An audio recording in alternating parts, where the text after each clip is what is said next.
all Ugandans, please come out and vote. There's every effort to stifle your voices. There's every effort to say that they discourage you from the election, because we are a mass. We've been calling upon people for the last 2 years to register massively and vote. And indeed, we've been calling upon people to massively turn up and vote, because our weapon is the information that we're giving the people. Now, the regime is on panic. That's why they're trying to arrest as many people as possible, deploy the military to intimidate people. But please turn up in large numbers and vote. This is a vote change, a life-changing election. It's no it's not the usual election. It's a revolutionary election. So please turn up in large numbers and vote.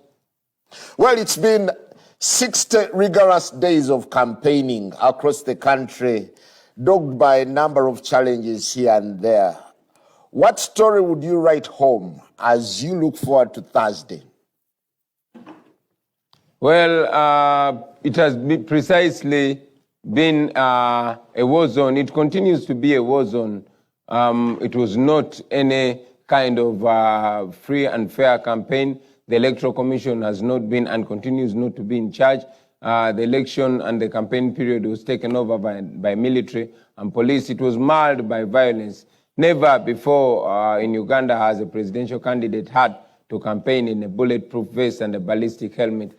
Never before has presidential candidates been barred from using the main roads, or from even campaigning, or from using radio and TV stations, especially upcountry.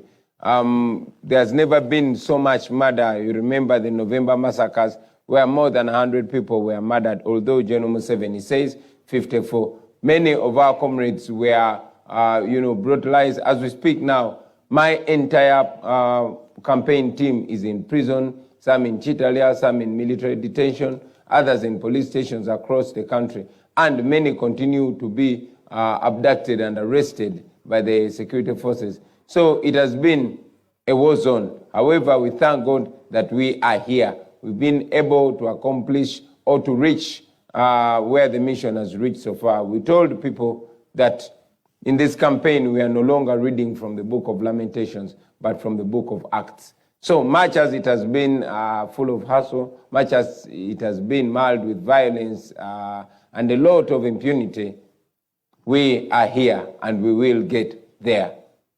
All right, Honorable Kyagulanyi, let's talk about vote protection ahead of the Thursday polls. And your team did launch the YouVote app that is going to help with, tallying and all that. But the question would be, in this regard, how do you intend to utilize this application that won't be contrary to the mandate of announcing results, which is a preserve constitutionally of the Electoral Commission?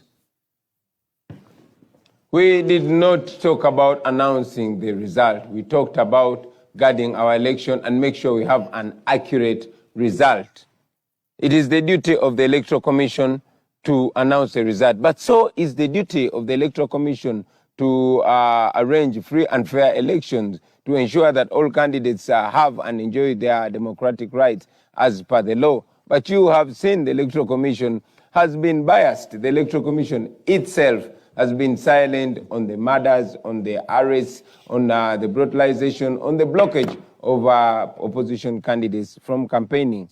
The Electoral Commission itself, besides being silent, came out and blocked me from accessing 16 other districts on top of the 13 that they said were corona volatile, although General Museveni continued to congregate people and to campaign in those districts.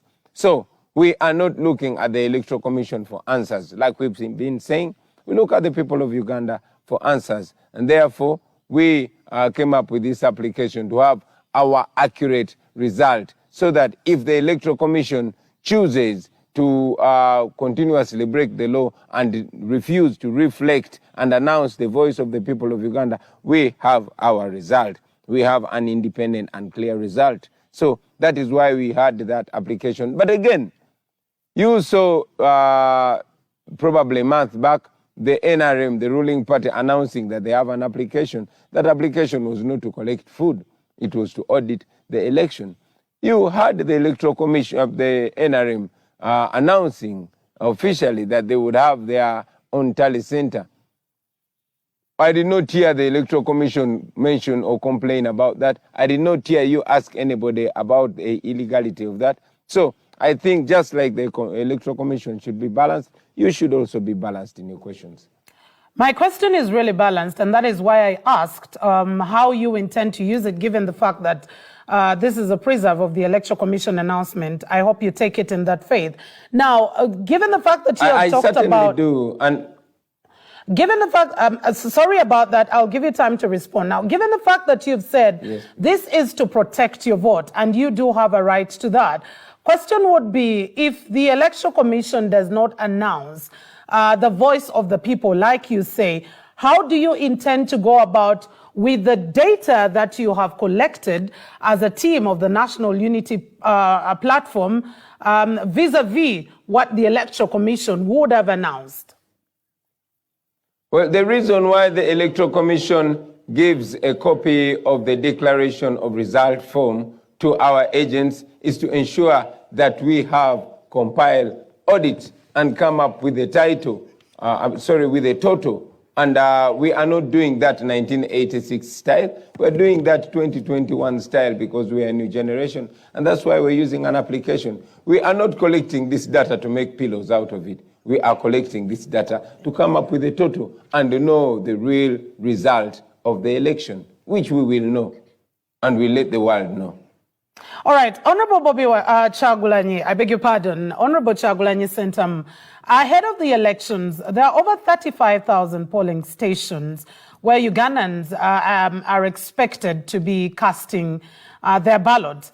What promise do you give to your supporters that you have deployed across all the polling stations? Because even for the information that you would need to be feeding into your election monitoring system, that would be in tandem with the fact that you have polling agents deployed across the country. Is there a promise that you give to your supporters that each and every polling station would have an agent who will guard your vote?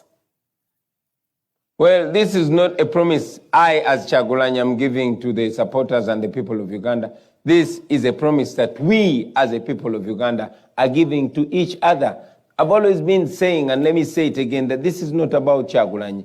While I play my part, everybody else is being requested to play their part, and they played it very, very honorably. I mean, I'm not the only one that have spread this message of freedom and liberation. All of us have done. I've played my part. I've asked comedians, I've asked musicians, I've asked all citizens, whether you are farmer or teacher, whether you are soldier or market vendor, to spread the message, and they've indeed done it. It's the same thing that we are asking all Ugandans to help get the vote. Of course, as the National Unity Platform leadership, we have endeavored to spread our people across the country. Remember that we have been complaining that the regime is using the police, the military, the RDCs all over the country to arrest our agents, to arrest our coordinators. They are detaining them in police and military detentions and say that in the process of recruiting polling agents, we are actually recruiting rebels. Many of the young people that have been sent across the country are in detention. For example, our National Youth MP candidate is in detention today because the RDC ordered for his arrest. I will remind you that the Museveni regime is viewing this election or treating this election as a military operation. They are arresting our people, picking them from their houses, picking them from hotels, picking them from wherever. So while we are giving the promise to the people of Uganda, we are asking the people of Uganda to also step in so we can be able to overwhelm the dictatorship. And that also connects to our application. While there's a section for our official agents to bring in information, there's also a section for the entire population to be able to participate in vote guarding. Where they've not participated in campaigns directly, at least we are using this application to bring us together from all the corners of the country. Well, how adequately facilitated are you logistically and in terms of manpower to secure your vote throughout the country? Well, we are making every effort. Although it has been alleged by the regime apologists that we are supported by foreigners, this has been and continues to be entirely a homegrown cause. Ugandans here in Uganda and Ugandans in the diaspora in Oman, in America, in England, even within the region in East Africa and Africa are in full support of this. But most importantly, a lot of people, and I salute them, especially young people, are doing a lot of work to see that they add a brick on this. So we have a fair coverage of the country, but we continue to appeal to various fellow Ugandans to come into this, but also to appeal to other opposition forces to also do what they can, because we are all suffering the same plight. Well, in the past several days, there has been quite a number of mass defections from the National Unity Platform. And it is something that we're also watching on the radar in the coming days. How much toll will it have on your bid for the presidency? You know, that's a joke. General Museveni is used to the old and archaic ways of politicking.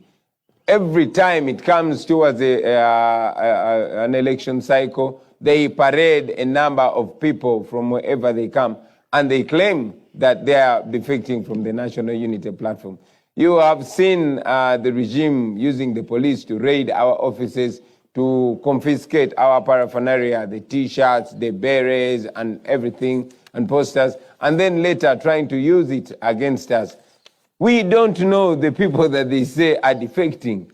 But again, remember, Simon, that claiming to defect from the National Unity Platform is the biggest business so far. Our people have been impoverished. So for anybody to pick money from Museveni, it's a question of coming and saying, hey, I am Bobi Wine's friend, but now I'm ready to kick him and to kick him aside and in fact badmouth him if you can pay me money. I was reading the Monitor just a few hours ago, and there were people in Kololo that went to meet the Prime Minister to say, to demand for money so that they don't cause chaos. Imagine, that is how deep we have sunk. Honorable Wakana Rukunda used to be an admirable character, and so was Museveni.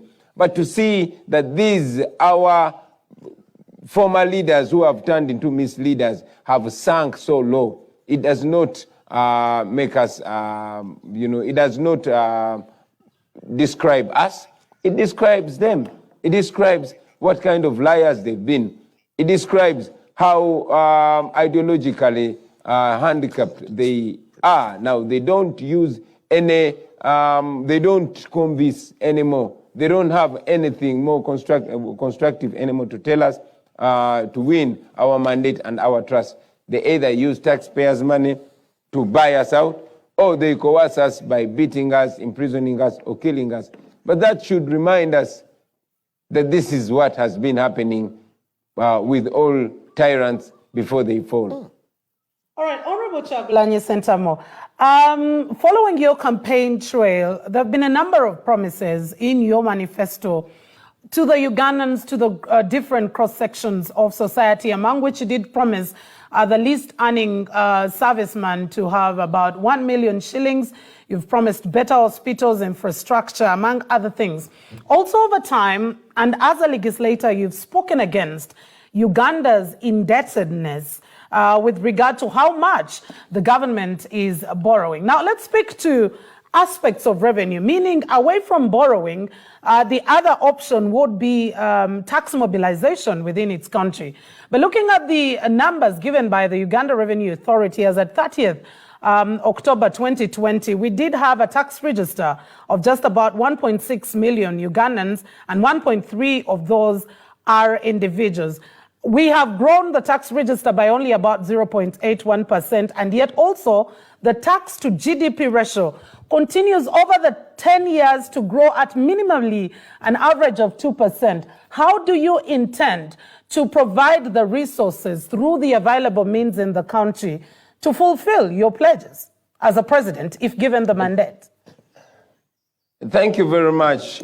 As usual, towards an election cycle, numbers are thrown around. This has been General Museveni's habit, throwing about numbers with the GDP, with economic development. But this economic development does not translate to the common person.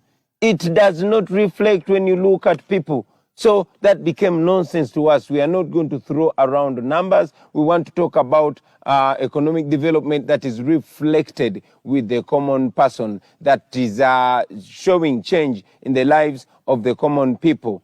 Yes, we have borrowed and over-borrowed. But again, with the money that we have borrowed, what has it done? I sit in Parliament, just in the COVID period alone, we borrowed over 4 trillion shillings. To do what? To fight COVID. Did you see any single ambulance, government ambulance procured? No. Have our hospitals or health centers changed? No. Has the pay of our medical workers improved, or their conditions of working even when they're being overworked? No. What do you see? More tear gas, more bullets, more soldiers being trained instead of training medical workers, more police patrol cars, etc., etc. So don't give us that nonsense of throwing around numbers. We want the lives of our people to improve in vernacular, in simple terms. That aside, you mentioned my promise, our promise as a national unity platform to the servicemen and women, to the men and women in uniform. I want to reiterate that. We know that the lives of our people, including the men and women in uniform, could have changed long time ago. We know that if better governance was here in Uganda, a people-centered government, the lives of our people, including the men and women in uniform, would have been improved. But why? Because they have been used to coerce, suppress, and silence all voices that are fighting for people, including them. So this has been and continues to be our promise to the men and women in uniform. My brothers and sisters, the majority of you are young men and women just like us. We are age mates. We are buddies. We've suffered the same and we continue to suffer the same. Many young men and women who I speak to, soldiers that are deployed, for example, in Karamoja, they earn about 400,000. And you see, just transport alone for Christmas or for holiday or for any special event to come to their families is half or more than half their salary. So you find that even their pay alone cannot give them a decent life. Their houses, they sleep in, jokingly called Mama Ingia Pole. Their wives die giving birth just like ours. Their children suffer to get a decent education, which they never actually get. Themselves, when they fall sick, you know, they don't get no decent medication apart from their seniors. It is just the seniors who are connected to Museveni that benefit. Even in terms of promotion, they are segregated, they are undermined. You'll find a gentleman or a woman who has served in the police or armed forces for 40 years, but still maintaining the same rank. Only seeing these breeds from the presidential line flying through the ranks.